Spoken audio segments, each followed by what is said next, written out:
Good evening, everybody. Welcome to a special video. It is, in my opinion at least, the best time of the year. I live for October. And for this, we'll be diving into the lore of the many ghosts and specters within my little handcannon known as the Porterverse. Before we continue, just want to throw out a quick disclaimer. This is not, I repeat, not covering any official lore in any regard. It is all purely headcanon and made up. But if you agree or disagree with any information in this video, it's perfectly fine. And if you'd like to use any elements from my headcanons in this video, including other videos, go ahead, it's perfectly fine. Go nuts. Just reset a tag so I can see what you do with it. Always like seeing your work.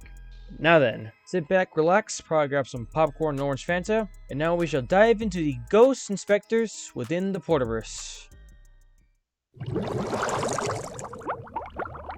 Billy Durrington is one that I've mentioned before. He was one of the former Wellsworth and Suttery tank engines, who was sold to the China clay pits in around 1927. He would also be repainted into a pale gray livery.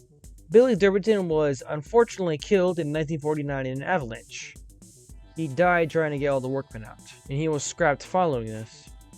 The first sightings of his ghost were reported around 1969. Some claim to have seen the silhouette of him in the clay pits, while others claim to have heard his whistle blaring in the area of his demise in the midnight hours.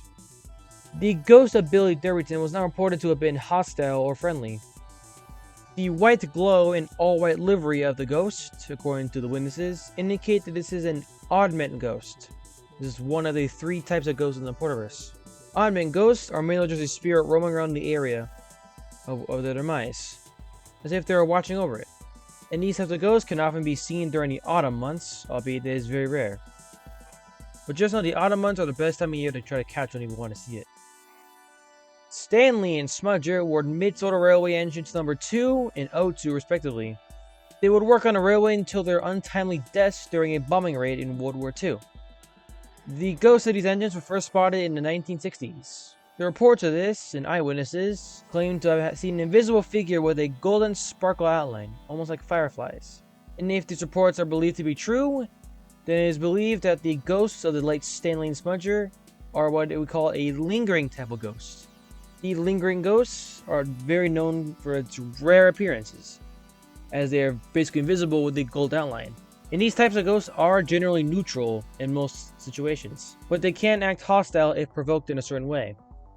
And the ghost of Stanley and Smudger can be seen in the evenings from June to November, sometimes allegedly scaring away the occasional dickhead that provokes them. Usually these kinds of ghosts are around to warn people before continuing further. Rebecca was an Express Pacific engine on the Northwestern Railway during the British Railways era.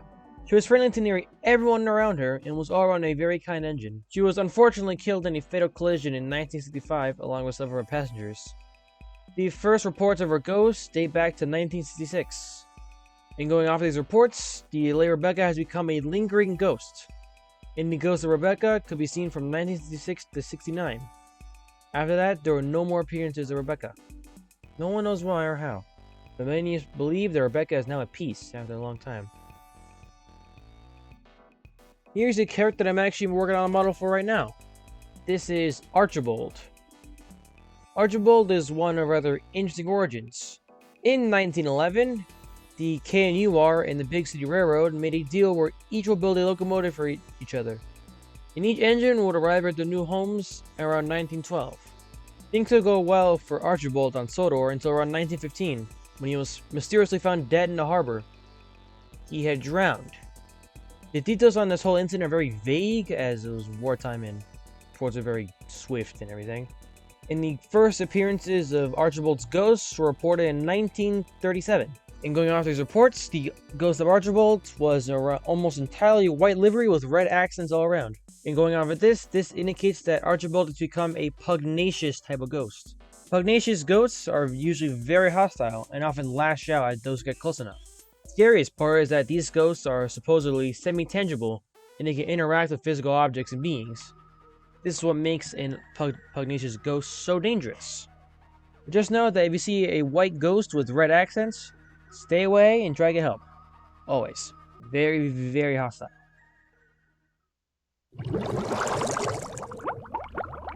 With that, we have now covered all of the known ghost engines of the Porterverse, at least the one seen on Sodor.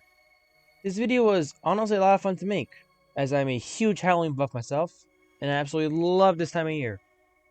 If you're wondering, yes, I am making the model of Archibald, and also I do want to make some of the other characters I mentioned in Model Form Sunday. Just not necessarily their ghost forms, as some of their ghost variants will be impossible.